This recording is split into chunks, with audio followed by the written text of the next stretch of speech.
Movie का नाम है वंडरिंग अर्थ 2023। तो कहानी के शुरू में हमें बताया जाता है कि सूरज आहिस्ता आहिस्ता बढ़ता जा रहा है और आने वाले 100 सालों के बाद वो इतना ज्यादा बढ़ जाएगा कि पूरी दुनिया को अपने अंदर समा लेगा। अब इसी तबाही से बचने के लिए सभी मुल्कों ने मिलकर एक गवर्नमेंट तैयार की जिसका नाम यूएजी था। इस गवर्नमेंट ने बहुत सारे प्रोजेक्ट्स तैयार किए जो आने वाले वक्तों में इंसानों की बेहतरी के लिए काम आ सकते थे। इस प्रोग्राम में इंसानों के दिमाग को एआई कंप्यूटर की मदद से चिप में स्टोर किया जाता था। इससे होता ये था कि वो मरने के बाद भी अपनी फैमिली के साथ रह सकते थे, यानी कि उनके दिमाग को किसी भी चीज में ट्रांसफर किया जा सकता था। लेकिन इन प्रोजेक्ट में बहुत से पैसों की जरूरत थी, तो इसलिए पैसे ज्यादा न होने की वजह से इस प्रोजेक्ट को बंद कर दिया गया। आगे इनका एक और प्रोजेक्ट था जो वंडरिंग अर्थ था। इसमें अर्थ जमीन पर बहुत से इंजन लगाए जाने थे ताकि ये जमीन को उसकी जगह से थोड़ा सा मूव कर सके, यानी कि उसकी जगह से हटाकर उसे दूसरे सोलर सिस्टम में भेजा जा सकता था ताकि ये सूरज से आने वाली तबाही से उसे बचा सके। मगर इन इंजन को लगाने से पहले इन इंजन का टेस्ट चांद पर भी होना था ताकि पता चल सके कि ये तजुर्बा इनका सही से काम कर सकता है या नहीं। अब इस काम के लिए अलग अलग मुल्कों से बहुत से एस्ट्रोनॉट खलाबाजों को चुना गया था। अब हमें एक एस्ट्रोनॉट लियो दिखाया जाता है। यहाँ पर जो एआई वाला प्रोजेक्ट था उसके बंद होने की वजह से बहुत से लोगों ने एहतजाज करना शुरू कर दिया था क्योंकि वो इस प्रोजेक्ट को पूरा करने का कह रहे थे। तभी कुछ एहतजाज करने वाले लोग इन एस्ट्रोनॉट पर हमला कर देते हैं। यहाँ पर एक लेडी एस्ट्रोनॉट जिसका नाम हैन था वो इन लोगों का मुकाबला करती है और उन्हें रोक लेती है। इसके बाद सभी एस्ट्रोनॉट्स को एक एलिवेटर की मदद से चांद पर भेजा जाता है। ये एलिवेटर इन सभी को 90,000 मीटर की बुलंदी पर इनके स्टेशन पर पहुंचाने वाली थी। सब उस स्टेशन पर पहुंच जाते हैं जहां पर इनकी ट्रेनिंग शुरू हो गई थी। वक्त गुजरने के साथ साथ इनकी ट्रेनिंग भी पूरी हो जाती है। लियो और हैन इस ट्रेनिंग के दौरान दोनों एक दूसरे को पसंद करने लगे थे।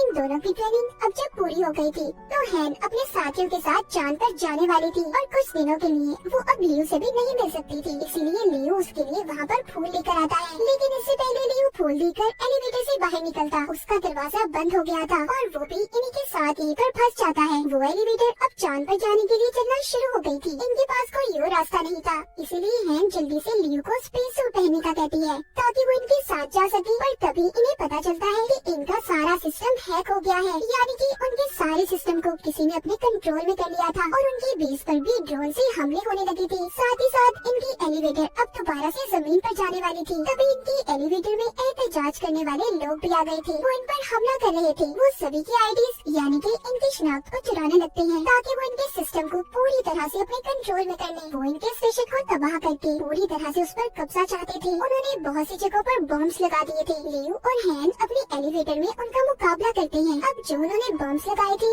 वो फटने लगते हैं। एक बॉम्ब जो उन्हें एहतजाज करने वाले लोगों ने इनके एलिवेटर में भी लगा दिया था, जिससे वहाँ पर अब बहुत बड़ा धमाका होता है। इनका एलिवेटर दोबारा से जमीन पर आ गया था। अचानक से जमीन पर गिरने की वजह से बहुत से लोग मारे जाते हैं और काफी सारे लोग जख्मी भी हो गए थे। अब इस तबाही के बाद बाकी के मुल्क जो यूएजी से जुड़े हुए थे वो चाइना को वार्निंग देते हैं कि उन्हें अब जल्दी इंजन की टेस्टिंग चांद पर करनी होगी। इसके बाद हमें इनकी एक और टीम दिखाई जाती है जो पहले ही चांद पर बसी हुई थी। हम एक आदमी हैंग्यू को देखते हैं जो अपने कैप्सूल से बाहर आते ही अपने कंप्यूटर के पास जाता है और अपने कंप्यूटर पर अपनी बेटी से बातें करने लगा था। तभी वहाँ जमीन से कुछ एस्ट्रोनॉट्स आते हैं जिनमें इनके लीडर भी थी, जो आकर अपनी टीम को बताते हैं कि हमें इंजन टेस्ट मिशन को कुछ महीनों में पूरा करना होगा। ये यहाँ पर इनकी मदद के लिए और भी बहुत से एडवांस सुपर कंप्यूटर लेकर आए थे जो इंजन को चलाने में इनकी मदद करने वाले थे। यहाँ पर हमें ये भी पता चलता है कि जो डिजिटल लाइफ प्रोजेक्ट था जिसमें इंसान के दिमाग को एआई की मदद से एक चिप में स्टोर किया जाता था, उसके हेड पहले हैंग्यू और इनके लीडर हुआ करते थे। मगर अब जब उस प्रोग्राम को बंद कर दिया गया तो इन्होंने यहाँ पर इस प्रोजेक्ट पर काम करना शुरू कर दिया।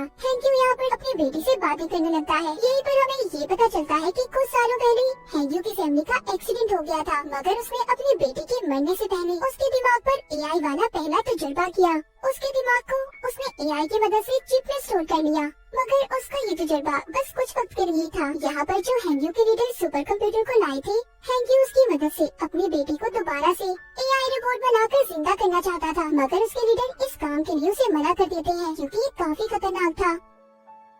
कुछ दिन गुजरने के बाद चांद पर तूफान आ जाता है, जिस वजह से इनका नया कंप्यूटर बुरी तरह से बर्बाद हो गया था। अब इनके पास इंजन को चलाने का कोई दूसरा रास्ता भी नहीं था, इसलिए अब ये सब अपने पुराने कंप्यूटर्स को इस्तेमाल करने का सोचते हैं। मगर इनकी सारी डिटेल जानकारी हैंक्यू के पास थी, जो इन्हें देने से मना कर देता है। जब लीडर उससे ये कहता है कि उसे इनकी मदद करनी होगी, हैंक्यू अब उनकी मदद करने के लिए तैयार था, मगर वो लीडर से ये कहता है कि आपको मुझसे ये वादा करना होगा कि जो भी नया सुपर कंप्यूटर बनाया जाएगा उसके बारे में सारी डिटेल्स आपको मुझे भी देनी होगी। वो उसकी मदद से अपनी बेटी को एआई यानी रिपोर्ट फॉर्म में वापस लाकर जिंदा करने वाला था। अब लीडर उसकी बात को मान गया था।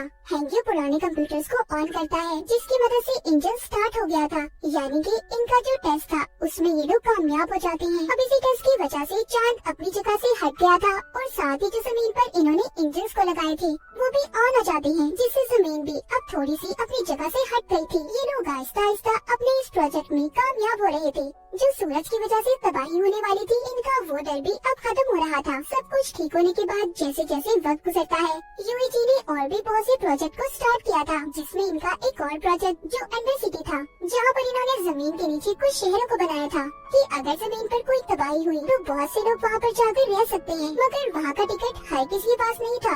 इसके बाद हमें कहानी में हैन और लियो दोबारा दिखाए जाते हैं, जिनकी अब शादी हो गई थी, उनका एक बेटा भी था। पर जब ये लोग मिशन पर गए थे तो उस वजह से हैन को कैंसर हो गया था, इसीलिए उसकी हालत बहुत खराब होती है और वो बहुत जल्दी मरने वाली थी। अब नए सुपर कंप्यूटर्स भी बना दिए गए थे, उनके अंदर बहुत सी एडवांस टेक्नोलॉजी को भी डाला गया था। उन्हीं में से अब एक कंप्यूटर जिसके सामने लियो बैठा था, वो कंप्यूटर उसका इंटरव्यू ले रहा था। यहीं पर हैंक्यू भी उन्हें देख रहा होता है। जब रात होती है तो रात को हैंक्यू अपन कंप्यूटर्स के पास जाता है। जैसा कि हम जानते हैं, वो इन कंप्यूटर की मदद से अपनी बेटी के रोबोट बनाना चाहता था, और यहाँ तभी इनकी हेड आ जाती है, जो हैंक्यू को ये सब करने से रोक रही थी। मगर इससे पहले हैंक्यू ने बहुत सारे कंप्यूटर के सिस्टम्स को खराब कर दिया था, जिसका नुकसान चांद पर जो इन्होंने इंजन्स लगाए थे उन्हें होता है। वो अब कंप्यूटर की इस गलत सिस्टम पावर से फट गई थी, जिस वजह से चांद अपनी जगह से हट गया था और 7 दिन के अंदर अंदर वो जमीन से टकराने वाला था। इसीलिए चाइना अपने अंडरग्राउंड शहरों को भी खोल देती है ताकि लोगों की जान बच पाए। उधर है लियो से कहती है कि मैं कुछ दिन में ही मरने वाली हूँ, तो इसीलिए तुम मेरा अंडरग्राउंड सिटी कार्ड तुम अपने डैड को दे देना, ताकि अगर तुम स्पेस खला में जाओ तो पीछे तुम्हारे डैड हमारे बेटे के साथ सही सलामत रह सके। कुछ दिन के बाद हैन की भी मौत हो जाती है और लियो के डैड उसके बेटे को लेकर अंडरग्राउंड शहर में चले गए थे। चाइना भी पूरे शहर में ये खबर फैला देता है कि चांद बहुत जल्दी जमीन से टकराने वाला है, मगर साथ ही साथ वो ये भी कहते हैं कि इसका हल भी इन्हीं के पास है। वो स्पेस में जाकर चांद पर बहुत से धमाके करेंगे, जिससे चांद जमीन से थोड़ा दूर हो जाएगा और फिर जमीन पर इंजन को लगाकर उसे चांद से दूर ले जाएंगे। और इस काम में इन्हें गवर्नमेंट की भी मंजूरी दे दी गई थी। लियो भी अब इस मिशन में स्पेस पर चला गया था। वो जाकर स्टेशन पर अपने हेड से मिलता है, जो इसे ट्रेनिंग देने वाले थे। जब लियो की ट्रेनिंग पूरी हो जाती है, ये अब अपनी टीम के साथ स्पेस क्राफ्ट में बैठकर चांद की तरफ निकल गया था। इनका काम था कि चांद पर जाकर जगह जगह बॉम्ब्स को गिराना। अब जब ये लोग बॉम्ब्स को गिराकर वापस से लौट रहे थे, तभी एक दूसरा स्पेसक्राफ्ट अनबैलेंस होकर इनके स्पेसक्राफ्ट से टकराकर तबाह हो जाता है, जिस वजह से इनका स्पेसक्राफ्ट भी खराब हो गया था। ये लोग जल्दी से अपने कैप्सूल की तरफ जाते हैं, मगर ये 4 थे और कैप्सूल में सिर्फ 3 सीट्स थे। इसीलिए लियो अपने साथियों की जान बचाकर उन्हें भेज देता है और खुद यहीं पर रहने का फैसला करता है। जमीन पर हैंक्यू और लीडर भी आ गए थे, जहाँ पर आकर इन्हें ये पता चलता है कि हर चीज को ठीक करने के लिए उन्हें इंटरनेट सिस्टम को ऑन करना होगा, जो कि अब खराब हो चुका था। अब ये सारी टीम समंदर के अंदर जाने का फैसला करती है, जहाँ पर इनका एक और स्टेशन था। लीडर और हैंक्यू को भी समंदर के अंदर जाकर सुपर कंप्यूटर की मदद से इंटरनेट को ठीक करना था। इनके साथ 2 रोबोट्स भी थे, जो पावर स्टेशन तक आने के लिए इनकी मदद करते हैं, मगर ओवर पावर होने की वजह से इनका एक रोबोट खराब हो गया था। इसीलिए अब इन्हें सुपर कंप्यूटर की मदद से ही इंटरनेट के सिस्टम को ठीक करना था। उधर बॉम्ब के फटने की वजह से चांद का मलबा भी अब जमीन पर आकर गिरने लगा था, जिसका कुछ हिस्सा समंदर में भी हैंक्यू और लीडर के पास जाकर गिरता है, जिस वजह से अब इनके स्टेशन में भी समंदर का पानी आने लगा था। लीडर पानी में डूबकर मरने वाले थे। हैंक्यू उन्हें बचाने की कोशिश करता है, मगर नहीं बचा पाता। लीडर मरने से पहले हैंक्यू को सुपर कंप्यूटर का खुफिया कोड बता देते हैं, जिससे इंटरनेट को बहाल करके दुनिया को बचाया जा सकता था, जो बताने के बाद लीडर की मौत हो गई थी। उधर दूसरी तरफ गवर्नमेंट भी अपनी कोशिशों में लगी हुई थी। वो इस मुसीबत से बचने के लिए 300 लोगों की टीम स्पेस में भेजने का फैसला करते हैं, जो जाकर चांद पर बम गिराने वाले थे। अब ये टीम जाकर स्पेस में लियो से मिलती है, जो अभी भी स्पेस में ही था। ये लोग इसे कैप्सूल में बिठाकर वापस अर्थ पर भेजना चाहते थे, मगर लियो जाने से इनकार कर देता है। उधर हैंग्यू अभी भी इंटरनेट सिस्टम को ठीक नहीं कर पा रहा था। वो जानता था कि अगर उसने जल्दी इंटरनेट सिस्टम को ठीक न किया तो चांद जमीन से टकरा जाएगा, जिस वजह से ना ही इंजन ऑन होंगी और ना ही जमीन अपनी जगह बदल पाएगी। यानी कि सब कुछ खत्म होने वाला था। इस मिशन के पूरा होने के लिए सब लोग दुआएं मांग रहे थे। अब जो 300 लोगों की टीम चांद पर गई थी, वो वहाँ पर बड़े बड़े बम से धमाके करते हैं, जिस वजह से चांद अब अपनी जगह से हटने लगा था।